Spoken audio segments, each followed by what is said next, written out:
Hello. It is I, the barbarian dung collector, coming back at you again for another video in the series Theological Brodex. This is episode 7, which I tried to make a while ago, had some technical difficulties, but we're back at it again, baby, and the glare is too, so fuck that shit. We're doing this. I can't see. No, I'm fine. So getting into Opiate. First of all, I want to make a quick announcement for people watching this video.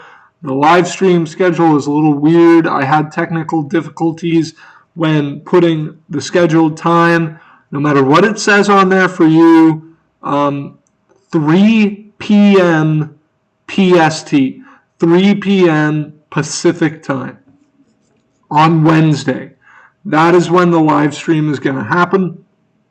I'm going to be talking about Within the Ring of Fire, as well as role-playing in general, immersion, sword and sorcery as aspects of role-playing. Those are all going to be topics. It just doesn't really have any straightforward structure. Just go ahead, get in the chat. I'll talk to y'all. I'll respond to your questions. Yeah, it's going to be a good time. And even if nobody shows up, I'm going to have a good time. I fucking love the sound of my own voice. But let's talk about Opiate. All right? Let's talk about the Dream Weaver. That's right. The liege of dreams, that glorious ruler of the astral realm, mind you, of the imagination. This is such an interesting divinity to have a role in your game, to be a part of the saga, because in a way, we're doing what the Church of Opiate is doing. Drugs. No, I'm just kidding. We're using our imagination. We're delving into the mind's eye. We don't use miniatures or fucking stupid, that fucking online, like, look, I can make a miniature on my computer. I don't have it physically, but this is what my character looks like, guys. This sort of 3D printed thing that shows up on my computer. That's my character. Oh, this is so cool that I can make miniatures online. We're not doing any of that. And if you are, fuck you fucking jabroni. What we're doing is getting into that mind's eye, that imagination. And so we all instinctively, by playing this, have an understanding of that divinity, Opiate, and yet he gets so little love, he gets so little attention and understanding from GMs, and it blows my mind, because he's up there, one of my two favorite elder creators, him or her, whatever you want to call Opiate, and its sibling Tahul. And yes, they are siblings. They were both born from Nogus. They're the only two elder creators with a parent. And in Opiate's case, you say parents, because in Opiate's case, it was born from the dreaming of all the trolls. So, okay, let's go through fact by fact by fact, all right? So first of all, what does Opiate come from? And what exactly is Opiate? Opiate comes from the minds of the trolls. It is the thing born from the thoughts of ancient, eldritch, intelligent beings, from their dreaming, from their aspirations. It is that. But it is not only that, it continues to grow and evolve constantly, because it also comes from the thoughts of all the mortals. They all add to it. They all add on to it. All the divinities, everything that thinks feeds into an opiate. It is constantly being created and recreated and updated by the thoughts of everything. Even those who have been banished, even the Kalfars think. So what is opiate then? The dream. It is an elder creator, and it is the elder creator of dream, meaning it is dream. It is your mind. It is your dreams, the astral realm. When you sleep, you are taken to opiate, to be within its realm. So we know where it's from, the trolls, and we know what it is. An elder creator, it is dream. It is that elemental force. And it is a divinity that values imagination, creativity, pleasure, open-mindedness, empathy. All of these things are of great importance to opiate. It teaches against killing, unless you need to do so for food or self-defense. It teaches against being too caught up in the things of the physical world, for opiate is of dream and of the mind and of the abstract, and you should detach yourself from this flawed, false reality, and the dream offers you so much more. It is hedonistic on one hand, encouraging you to indulge in your pleasures, but anti-materialistic on the other, encouraging you to evolve above those more material desires. And it encourages intellect. It encourages thought and wisdom. It encourages to be in touch with your emotions. It encourages you to have ideas, to really expand your mind and expand yourself. And you can bet your ass opiate encourages you to do a fuck ton of drugs, because it brings you closer to opiate, and that's what opiate wants. Yeah, man. So those are all things to understand when dealing with opiate. Just a second, fellas.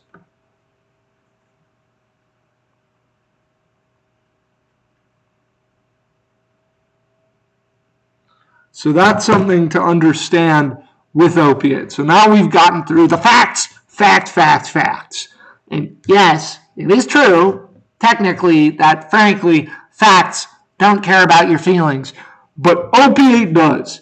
Because opiate is your feelings. So, we need to start breaking that down. So we're going to start with the way I look at opiate's elemental makeup affecting its personality. The way I look at it is there's not one opiate. Opiate is expanded far beyond that. It does not have a personality. It is personality, so it can show up in a variety of ways. Everyone has their personal opiate. That's the thing about the dream. And your personal opiate reflects your thoughts and ideas back to you in a more expanded, more thought out aspect. It's like you are sort of that creative part of your mind is leading you along to follow it, and that's opiate. So make sure to really take on any form, take on any idea and personality when presenting it, but make sure it really captures sort of the inner thoughts of that which opiate is interacting with. But opiate does have some degree of unity in its form, and that is that gray astral haze. It is that abstract realm of dream, and so it should never feel limited. It should feel somewhat changed and defined by the person it's interacting with, but never so small as to fit only within your head. It is far expanded beyond that. So when you're thinking about what are opiate's plans, what is it having its church do, don't think in a linear way. It should come across as random, but also with some rhyme to it. Should be like madness, but with a method. When you're sort of choosing what it's calling its faithful to do, what its faithful is doing, and remember that Opiate is almost never going to specifically take a form and meet with you. It's almost always going to be through omens, but Opiate's omens are each omen is unique. Every omen is a full-on vision. It's a whole experience. It could be a dream. It could be just as you're walking of flashing images in your mind. You could end up without even doing a drug on a like DMT psychedelic drug trip where Opiate, is like communicating with you through symbols and ideas, and this freaking ogre with a third eye appears, and he's like, touch my guye, and you touch his guye, and just absolute knowledge flowing into your head. Oh, your hands on his guye. Oh, it's the guye of wisdom, baby. So you've got all those options, but in fact, the thing about that is Opiate being dream itself. Unlike other divinities, its omens are open to you. You can go to Opiate. It doesn't feel like that because you don't know you're talking to Opiate. You're just talking to whatever is in your dream. But, in real life, I do not recommend you do this, so don't fucking some weirdo get in here and be like, you saying you should do drugs. But within the Ring of Fire, your character should do drugs because that's how you get in touch with Opiate. And you can do so much opium that you get wisdom. Again, not in real life. In real life, you do enough opium, I'd say you lose wisdom. But that's not how it is in Kvagathale. And you smoke and you smoke and you smoke, and then you, oh shit. And you see like that vision. So you can go ask Opiate for information and ask, and you shall receive, baby. By God! So those are all things to consider about the elemental makeup. Now we got to think about how Opiate's parents affect it and how it acts. The thing is, Opiate is not just an abstract entity in the void. It is an abstract entity, but it's not just devoid of any sort of connection. You see, it has children, but it also has parents. The trolls. That's right, baby.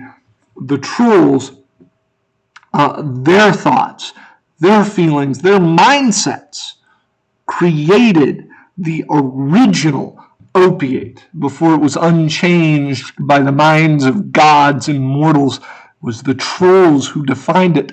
And what does that mean? It means that for as odd and fucking just wild as Opiate can be, there is a logic to the Liege of Dreams.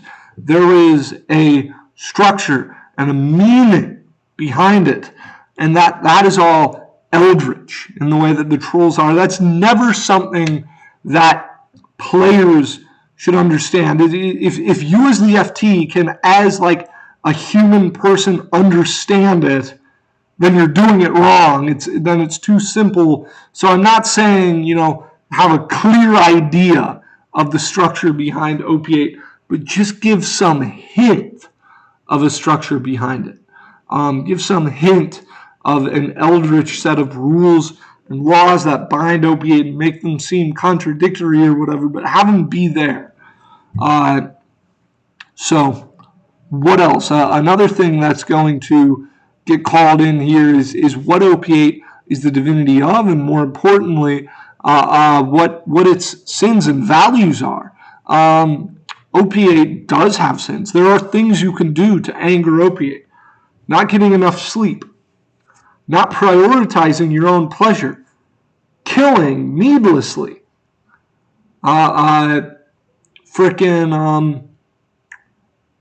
Caring too much about the world of flesh. These are all things where practice too much can get Opiate's ire, and Opiate's ire doesn't work like other gods. Opiate doesn't say, how dare you not prioritize pleasure? I damn you. No.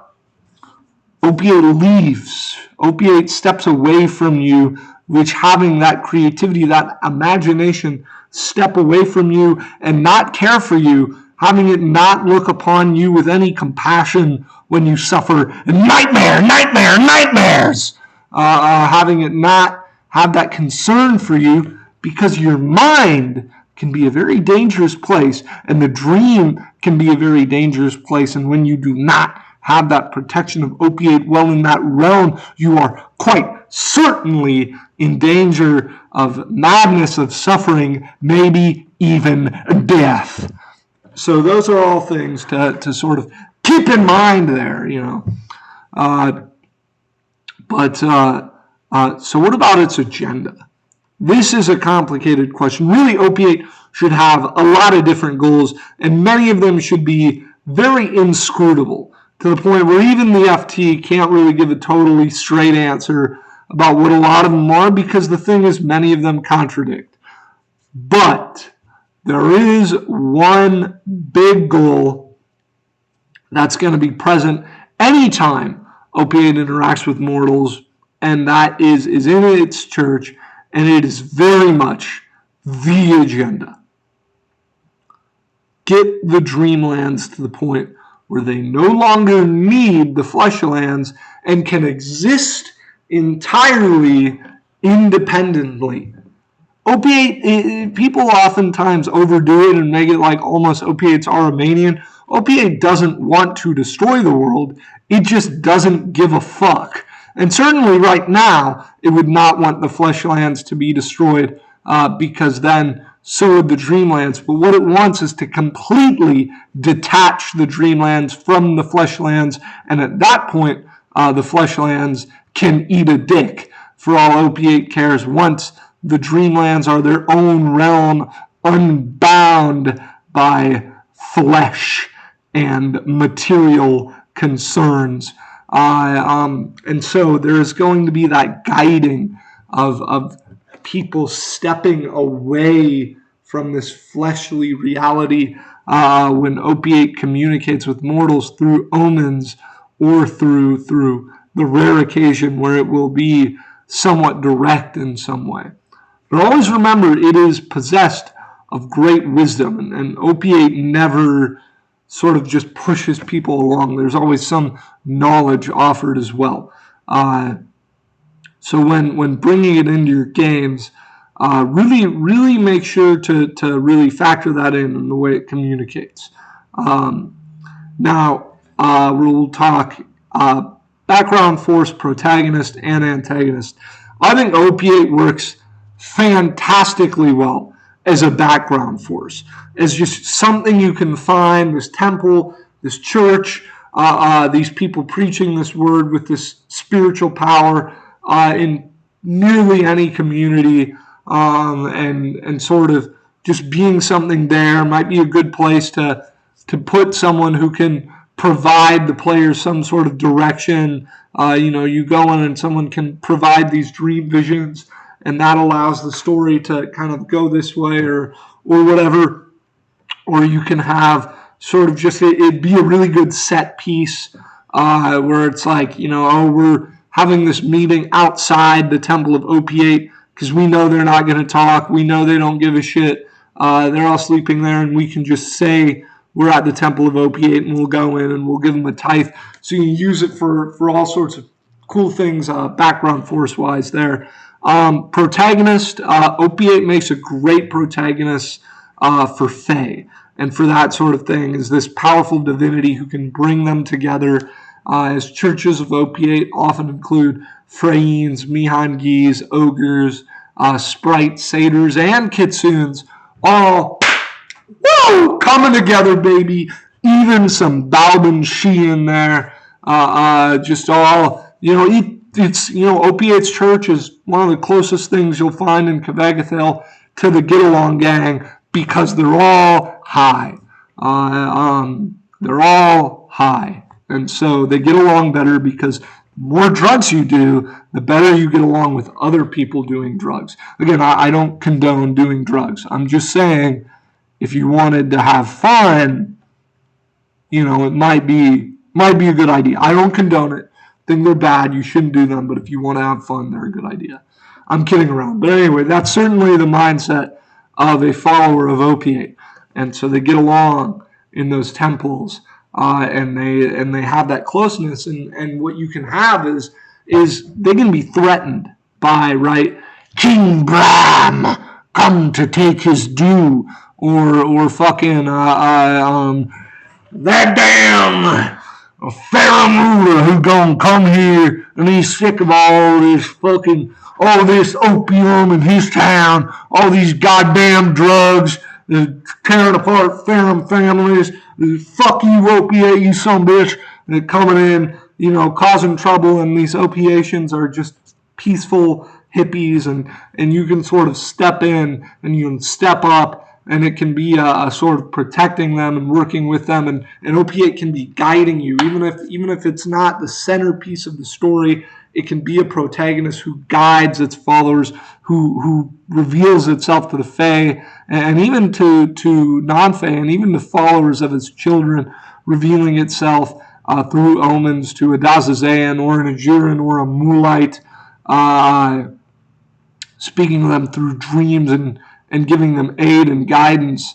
So that can all be a great way to use Opiate as a protagonist. As an antagonist, Opiate is a little bit difficult, but I think if you have a game where your characters, your catalysts, are morally ambiguous, Opiate can work great, right? Because it can be, you're saying a political game, you're trying to get drugs off the street. Well, you're going to run up on Opiate. That's a very good thing to do. Get drugs off the street. Help the people. You might be a champion of the common man, and you may have previously gotten along with the Church of Opiate, but all of a sudden, you've got issues with them. And all of a sudden, you and your followers, your subordinates, are suffering from nightmares. And nightmare! And how do you have recourse against such an entity? How do you do anything about that? You can't. So it becomes a question of, then you'll have to do something to Opiate's followers. You'll have to run them out of town, sort of get rid of their corrosive influence. Or if you're a more vicious, villainous fella, the opiations can be a strong opposition, as you feel that these lazy buffoons are stopping you from achieving your goals. And the thing is, Opiate can get in your head. He can give you bad dreams, and that can lead you to madness. And Opiate can do that to people that have angered it, and it can work as, it should never be a central antagonist. This does not work well as a central antagonist. If it really hates your characters that much, if it really becomes a conflict where your characters are battling it out, they're duking it out with Opiate, your callous minds will just go pop. Like it'll just be completely insane, because Opiate has infected you with horrific night terrors. So that's something to keep in mind. So you've got all those different ideas that factor into how Opiate's gonna play up. Sorry this video took so long to get out. Finally got it right here. Y'all have a good day, and look forward to that live stream, baby, because that is gonna be delicious. And I will tell you that live stream will not cause you to suffer from a bad sleep. Nightmare! Yeah!